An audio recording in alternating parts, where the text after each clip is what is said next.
After 7 weeks of suffering the unimaginable pain of being separated from loved ones because of the actions of Hamas terrorists, finally, we're seeing more families be brought back together again.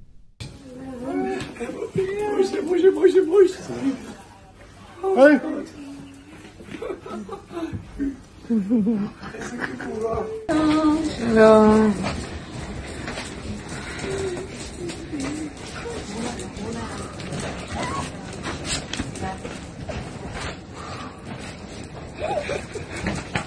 يناكي يناكي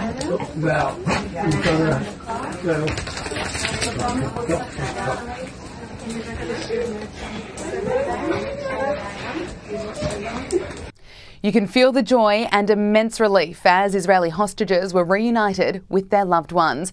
They shed tears and embraced one another, and we've seen moments of pure elation. Watch how this mother receives the news her children are being released.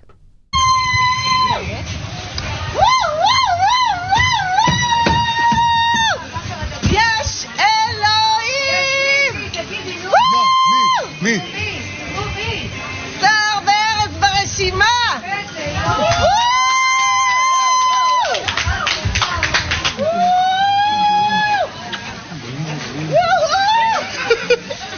הם באים! אוי! עבודת פרך זה היה, עבודת פרך! שלא תחוו את זה לעולם בחיים, הם חוזרים. Here's another family coming together again.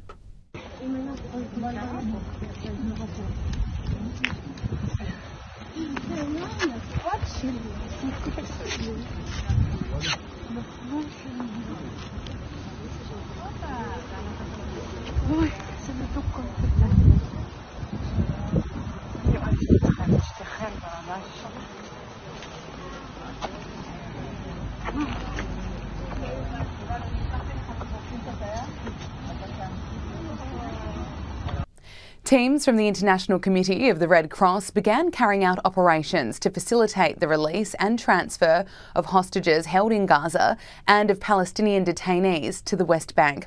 The humanitarian aid organisation said the deep pain that family members separated from their loved ones feel is indescribable. We are relieved that some will be reunited after long agony. Our deep desire is for all hostages to be released and that civilians be shielded from the pain and suffering that armed conflict brings. As part of the deal, 50 Israeli women and children are now back on Israeli soil, but roughly 170 people remain unaccounted for. Screaming crowds and sobs of relief welcomed the hostages home. Children running to their parents, husbands kissing their wives.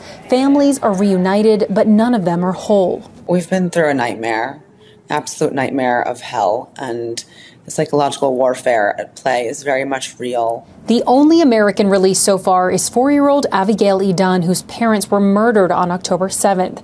Neighbors found the child covered in their blood before they were all taken hostage. The White House says there could be 8 or 9 other Americans still there. We don't necessarily have firm, solid information on each and every one of them.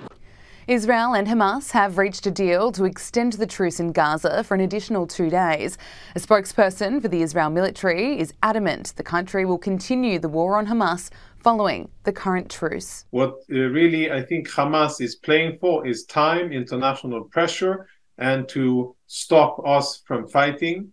That is not going to work. We are going to continue whenever we get the green light from the government. We're going to continue to fight and to dismantle Hamas and to make sure that October the 7th never happens again.